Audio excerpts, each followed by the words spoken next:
think you've heard earlier this morning about the fact that there's an opportunity for organizations, but there's actually an opportunity for every individual.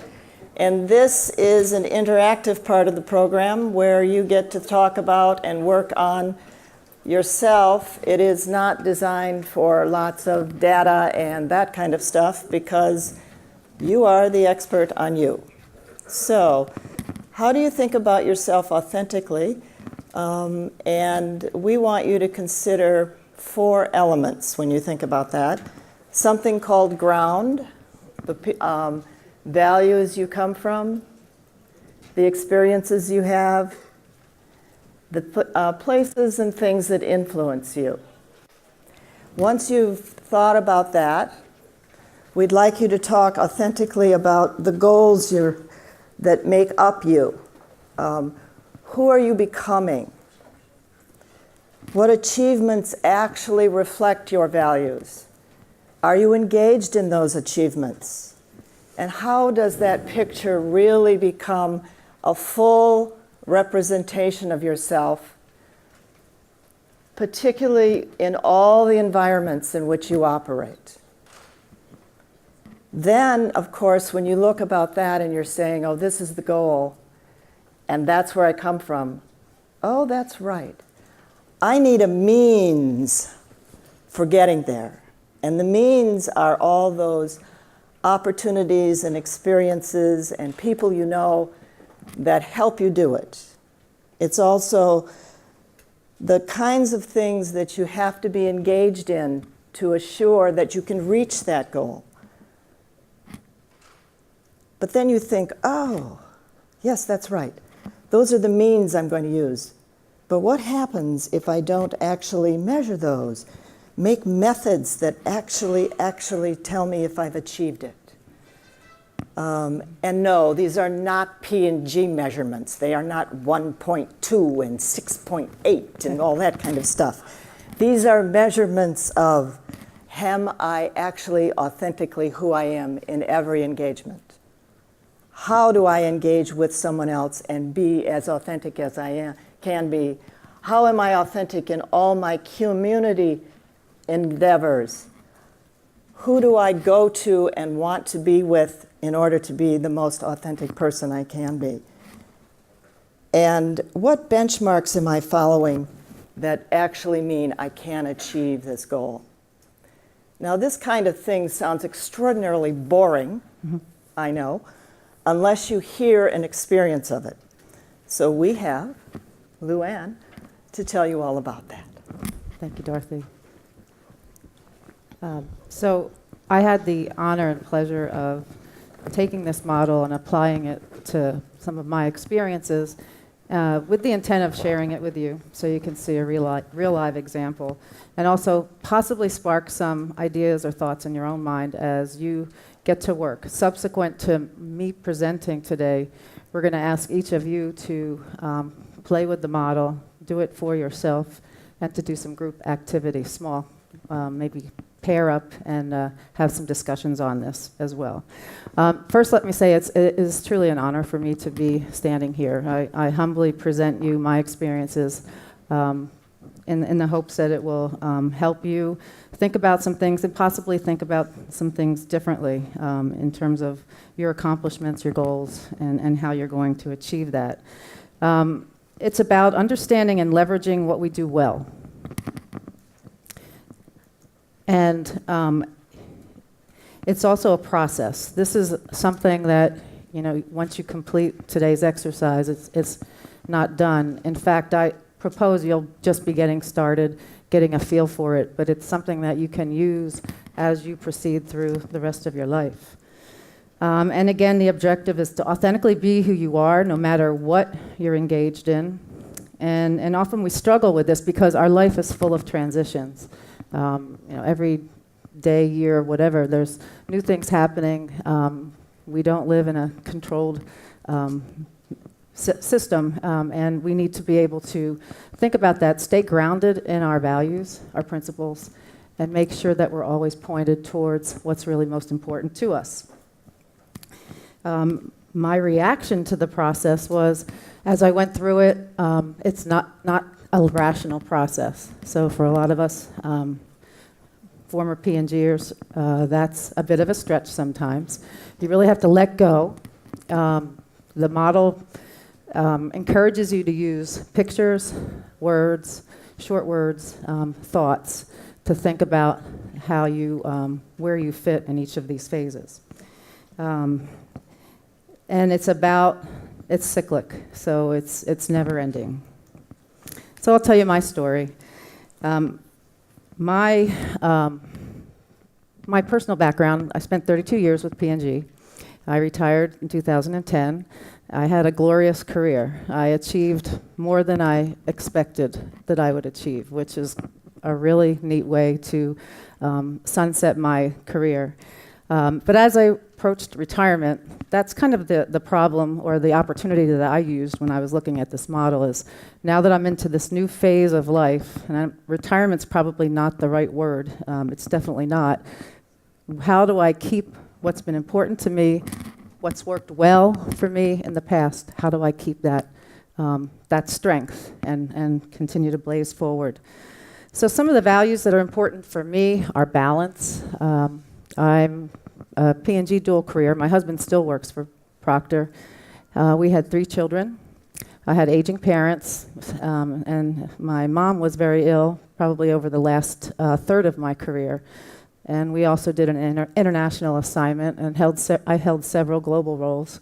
So balancing all of that and keeping what's really important to me up front was imperative. So family is a key value for me. Helping others grow, making a difference, giving back. Persistence and strength, being strong, delivering results, being a rock for others. And that's where I came up with, after thinking through the model and thinking through the parameters that Dorothy mentioned, for me, I was a mountain. I was a strong mountaintop, was able to accomplish many things, yet some of the pebbles were starting to kind of roll off the mountaintop. And they were the things that I was looking at when I made the decision to retire. My health was taken back a step, and I clearly think I know it was, and this is an intuitive no, it was stress related. And I wanted to be healthy. I knew a vision for me is I wanted to be healthy and vibrant every day of my life until my life ends. And I had watched my mother not live that life. She suffered from diabetes, heart disease for 10 years, and her mind was strong as a whip, but still she was failing and failing and failing. And I wanted to be different. I wanted to be better and stronger because I think she helped me to be smarter and gave me more resources to be able to do that.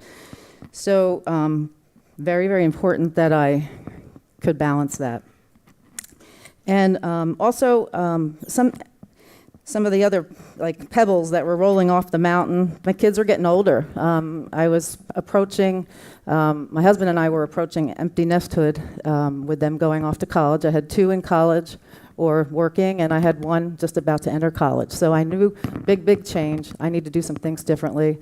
And also just since my role as a mom was probably my most important role in my life, and it still is, I knew it was going to change, and I needed to get prepared for that. And so what's going well?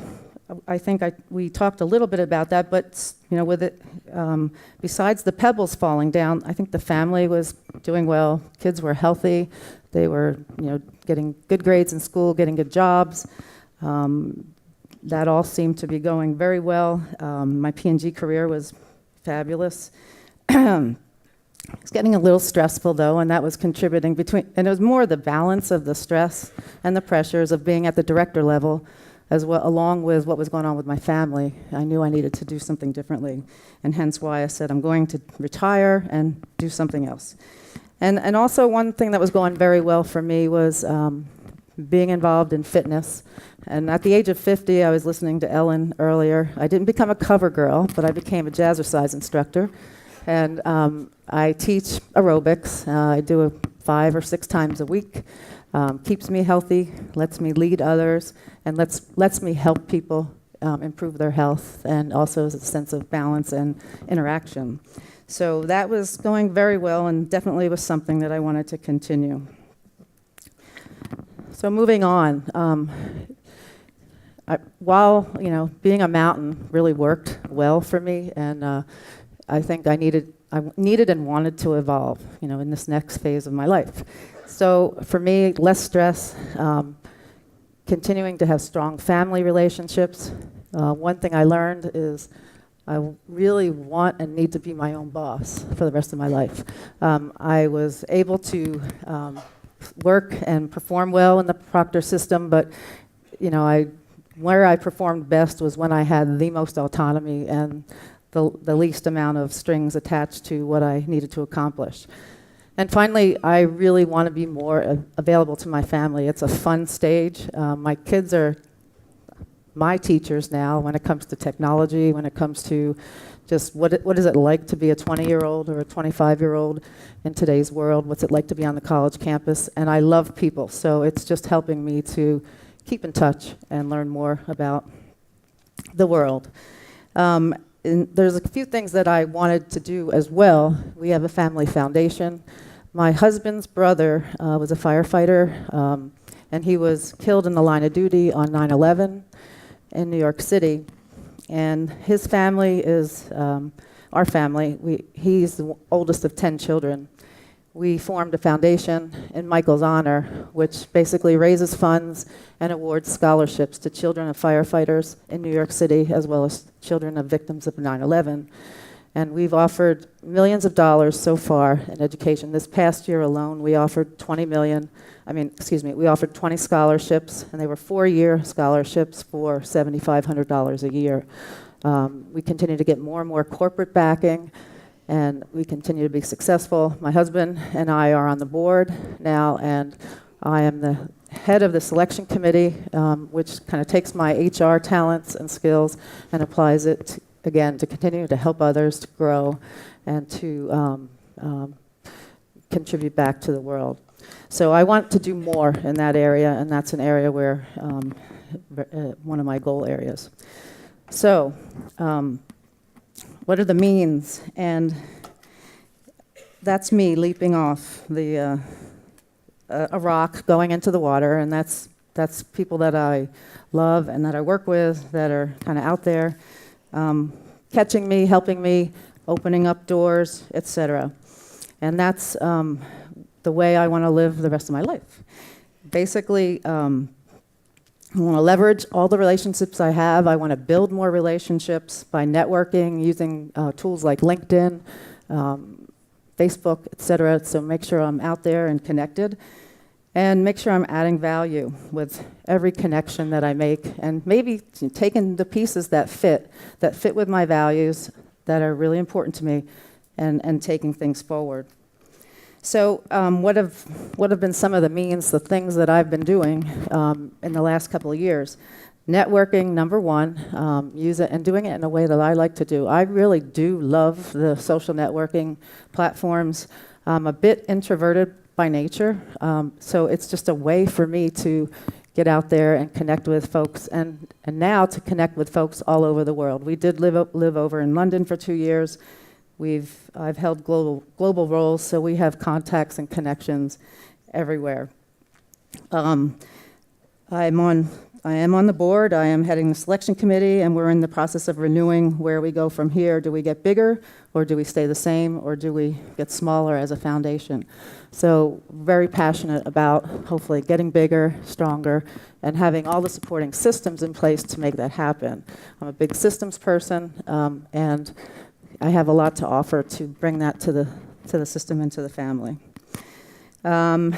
This forum, being a part of this today, Denise pulled me in. And this is a connection beyond compare for me. So continuing to look for those opportunities and leap into them and try something new. Still doing jazzercise, that's continued, but I did it, and I'm doing it a little different way, because I still like flexibility. I'm only teaching during the middle of the week so that I have long weekends to travel, go wherever I need to, I do things, and I fill myself up with substitutions, but I do still keep physically active, but in a way that fits all these other priorities that I have. And I guess the other thing is, after my mom passed away, she passed away right around the year before I retired from P&G. My dad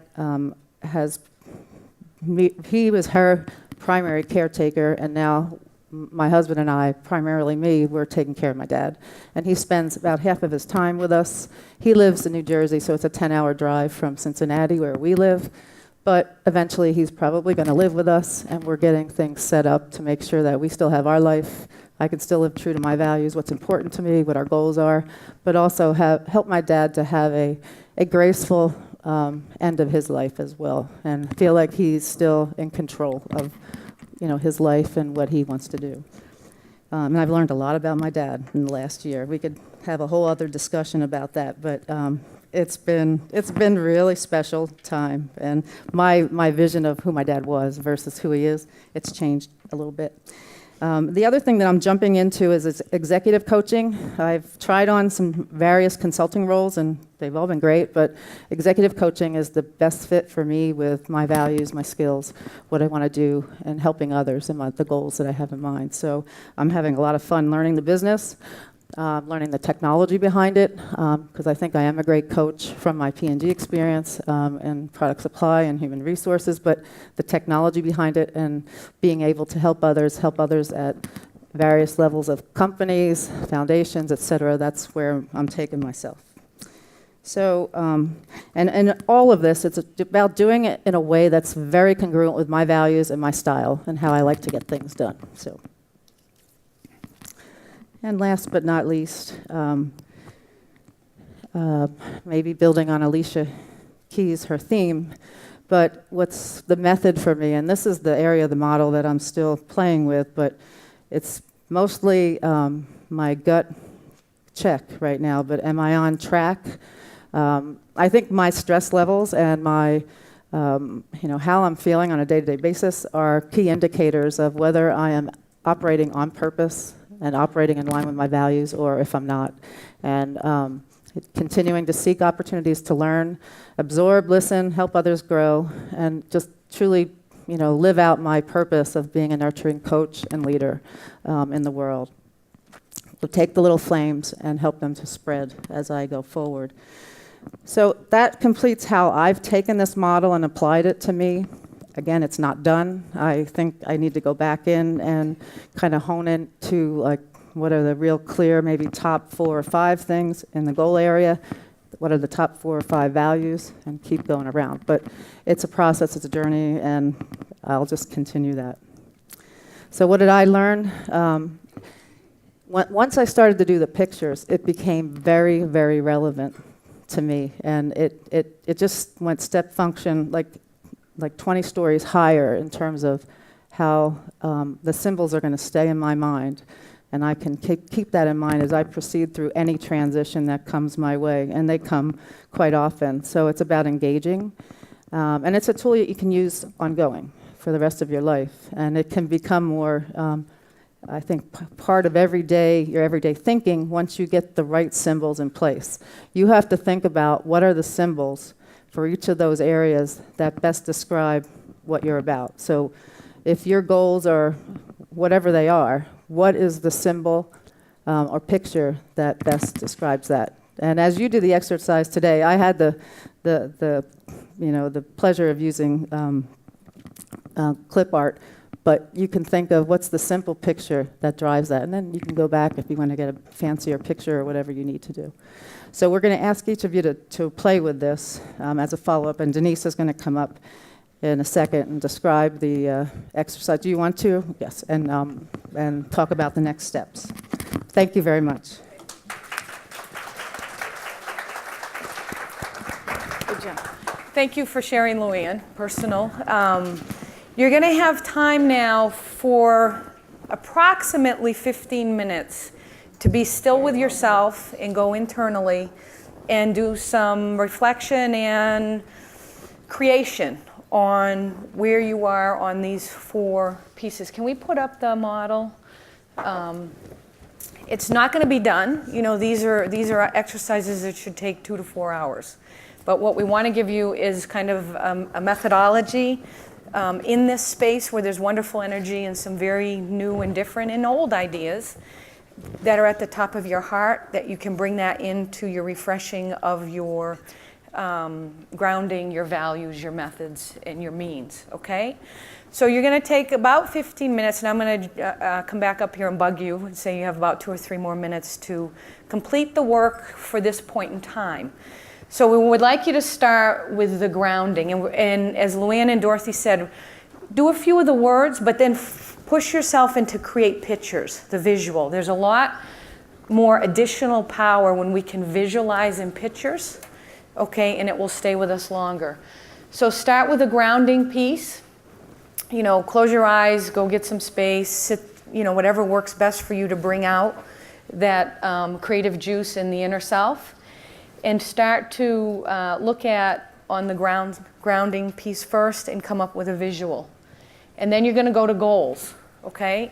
And think holistically in your life. Particularly go back to the questions on legacy, joy, purpose, okay, love. Make sure they're somewhere in your goals. And don't forget yourself, particularly women. You know, we are so socialized to take care of everyone else. We forget you can't give what you don't have. If you don't take care of oneself, you won't be able to do that. Love your neighbor as you love yourself. Okay, remember both pieces of that. So as you do the goal side, look at what are those simple goals, and again, do visuals. Okay, maybe you're Alicia Keys on the piano with her mother taking care of her kids. I don't know. Okay, but really bring the full power visualization in for the goal piece. Then you're going to drop down to means. You know, how do you make this happen? You know, the relationships, the exposures, the priorities that one chooses in a week or in a month or in a year, and then up to methods, okay? How, you know, Dr. Deming, we get done usually what we measure. What is the simple measures, not the proctoid measures, okay? We don't need weekly, quarterly, monthly reviews with all the little dashboards, okay? But really, what are the simple measures, okay? You know, take the question on beauty. What's a method of beauty for you, okay? In a daily habit or ritual or in a life. Or in creating an exit, a beautiful exit in life of a very special relationship, a parent. Okay? We don't get to do those over. There's no mulligan shots in golf on do-overs when it comes to those tough transitions, okay? And when we've done many a workshop where the deepest pain that I've ever seen people work through is when they lost a loved one and they never, ever got a chance to have the conversations and say what they needed to say and hear what they needed to say before that person was gone. Okay, we don't need to have more of those. And we just need to kind of lean in and prepare and not take them for granted. You know, the tragedies that we see, you know, in the Connecticut shootings in the school, those parents thought they'd see those kids at night. They didn't get that chance, okay? And so let's not just think we know that tomorrow's given, but that we don't underestimate the power of today and being there for the loved ones, okay? Because we don't really know, okay?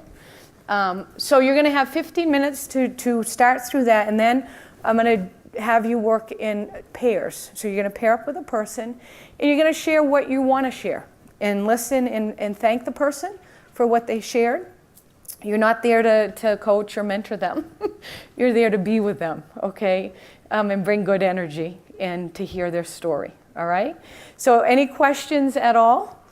All right, so stay in this workspace. You've got about 15 minutes. We'll be back up and do some work on it. If you have a question, just throw your hand up and one of the three of us will come over. Okay?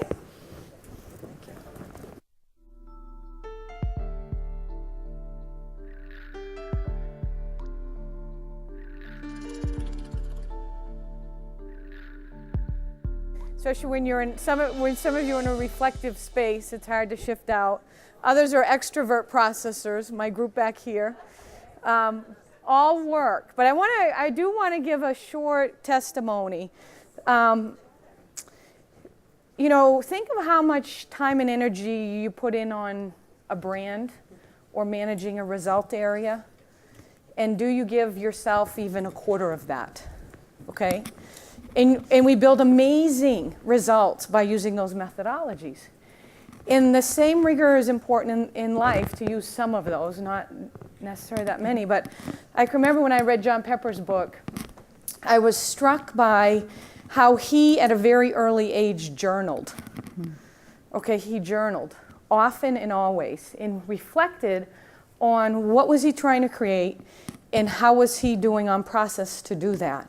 So the habit and discipline of looking at one's goals, stepping back and kind of tethering the sail to make sure we're in the moment. And sometimes we have tough wake-up calls. I can remember one of mine, I missed a plane to my grandmother's funeral because I cut it too close. And that wasn't, you know, that affected me to not repeat that, because again, you can't go back.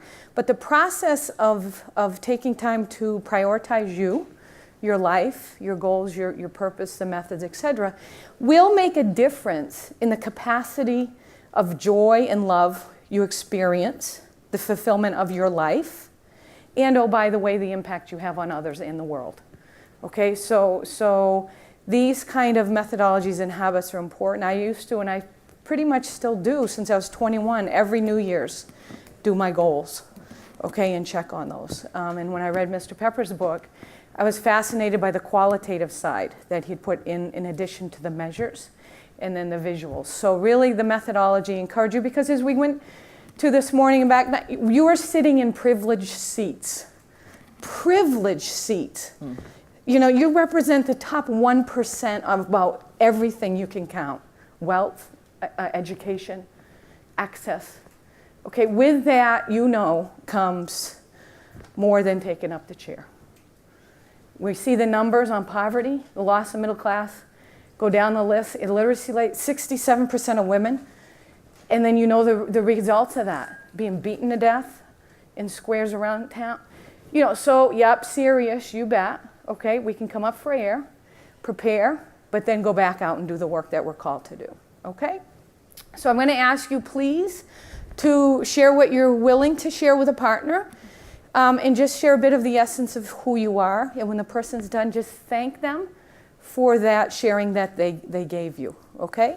So you're gonna have about 7 minutes each. So, you know, go in if you let one person talk, and then I'll kind of give you a heads up, and then if you can gently shift to the other person so that they can have the same opportunity, okay? So find a partner. If we have an odd number, perhaps One of us will be Luann a partner. Yeah. Okay. Okay. I think we're going to pause and go forward from here. Hello, everyone. Hello, hello. This was wonderful participation. We hope you've had a chance at least. Hello. Hello, hello. We're going to move on. Pretty soon we're going to move on. We're going to go forward from here. We're hoping that you can reuse and reuse the model we've provided for you, and take that as an opportunity to consider your authentic self and take it with you into the world. We have one final thing we'd like you to do. Denise has some housekeeping after I finish this. And then it's lunchtime. And then you'll get a chance to start your whole afternoon over again. So, for my part, could you all please stand?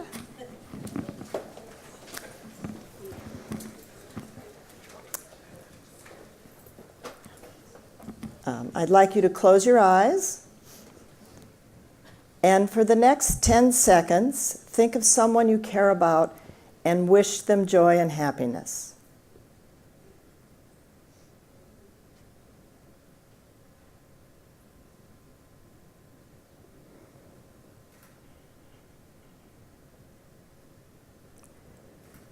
Thank you. Now let me tell you who invented that. It was Chen Tan. Chen Ming Tan, he is a computer science engineer from Google.